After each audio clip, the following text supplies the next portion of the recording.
My name's Sherry Marshall. I'm a therapist and have been working in England and Australia for over 30 years, and I specialise in process psychology. Hello Sherry. Hi.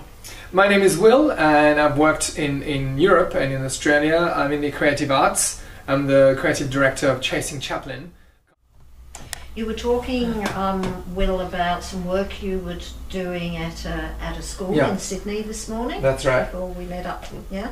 I was working with a group of Year 10 students, and I know that when I work with teenage boys, they're in a moment in their life where you want to look a certain way, or you want to you want to be cool. you want to be cool. You want to control things, so you can't show that anything that you could be vulnerable or anything that too emotional. So they tend to kind of cover up by playing and being like this, like that, which is not just teenagers. No, exactly. At times, exactly. But the difference is that when you're only 15, 16, you only have 15 or 16 years of experience to process the world, or yourself. Yeah. But what was interesting is that I said to them, okay, when there were about 20 or 23 clowns. I said, okay, everyone, we're all together at this moment. We are in a drama studio, so we are all clowns together.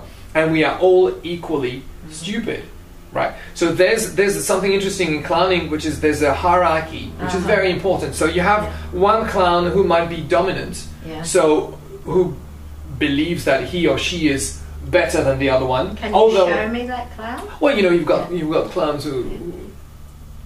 Oh yeah. Yeah, I'm above you. Wow. Some clowns are like that, and they can be. So what's interesting, I said to them, is that first you have to establish the hierarchy. Who's trying to lead? Sometimes you have two leaders who face each other. So and also I said everything that you do as a clown, you do it for the audience. You don't do it and you stay in your world. But everything that you feel, if you feel, oh, I like to be in the presence of this person, or I don't like to be in the presence of this form. Whatever that form might be. So it's interesting, but in the end, they're both equally stupid. What I call it, it's like sublime stupidity, which means that sublime stupidity. It's not being stupid because you're not intelligent. It's not that. It's that, for example, you could have two clowns who have an act. Yeah. They're out in front of the audience, but their act is really bad. Yeah. It can be very bad acrobatics. But they embrace what they do so much, 100%, that even if it's bad, it's not a failure. I mean, they're congruent. Exactly. They're totally congruent in being... Because when you talk about that, I think that sounds like life. That sounds like all of us sometimes, We feel like we're failing, or we're doing something not well. But then you're saying I remember you said something about, clowns fall. We're talking about rank, because again in process psychology we do a lot of work around leadership and rank and hierarchy, and how conflicts arise when there's rank issues, hierarchy issues in the back, like talking to a boss at work and then their conflict arises. But you said something wonderful the other day. You said something like the clown embraces the fall, accepts the fall. Yes. That's what you're exactly saying? That's why I say it's sublime stupidity, is that if you have two clowns, they have an act and they do acrobatics, and it's very, very bad. Right? You have two clowns, you can have one who all of a sudden lies on the floor like this, as if it's an incredible thing, and stands up like, did you see what the thing? You see what I just... And the other one is like, wow, that was amazing, but it's very, very bad. Yeah. But the problem is that there's no judgment, there's no sense of self in what you do. Like, even if it's bad, it doesn't affect you. Do you know what I mean? That's something very interesting in clowning. It's that you embrace the fact that you can fall and you can be on the ground and it's a complete failure, but it's fine.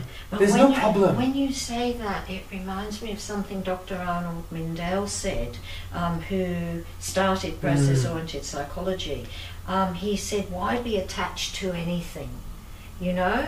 And of course, as human beings, we feel embarrassed. Like before I got shy, we feel embarrassed that maybe, I don't know, we look stupid. But you're saying like I don't know, like the myth or the basis of the work that you're doing in clown acting is, it's like, it's not you. No. When you're the clown, it's not personal. No, it's not personal. That's what's so wonderful. That's why I said the nose plays a huge part, because that little tiny thing, which is very small, is enough to open something inside ourselves, because in the end it's not the way that we would be in normal life. You know, in daily life we wouldn't have a nose to go to work, but when we are in an environment where there's a field that enables that creativity and what we have inside to come out, then we have the nose, which is a bit like, you know, a photographer taking a photograph of something very difficult, but you have the camera, so it enables you to deal with whatever is happening. So you have that. So in my mind, that's the fastest way to help people into the part of them that they're not so aware of. Yeah? The part of them that they might be shy or embarrassed about or scared about. It's a quick way to disidentify with who we think we are and find a complete new character inside of ourselves that then we can identify, not just think I'm like that when I'm a clown, but also there are parts of that I can bring back and use in my daily life that are going to be useful to me. Yeah, and also the link that I found with process psychology, that process psychology is constantly following someone's momentum. The way you process the world, then it's following it to see where would that take me. And in the clowning, it's the same thing. It's that you follow whatever the person is doing, and there's no judgment of anything, and it's very creative, and through that, the sense of comedy, when people start giving you, because the feedback with clowning is that you're on the stage and you do something, and you have the feedback is immediate, because people either look at you like it's not funny, or all of a sudden, if you really truly embrace what you do, and you have a sense of excitement, and you enjoying being really bad, and you give that to the audience. Isn't that wonderful? I did something. It doesn't matter. I'm so happy. Then people react, and it's immediate. You're going to have people laugh straight away. And you know what? Life's like that.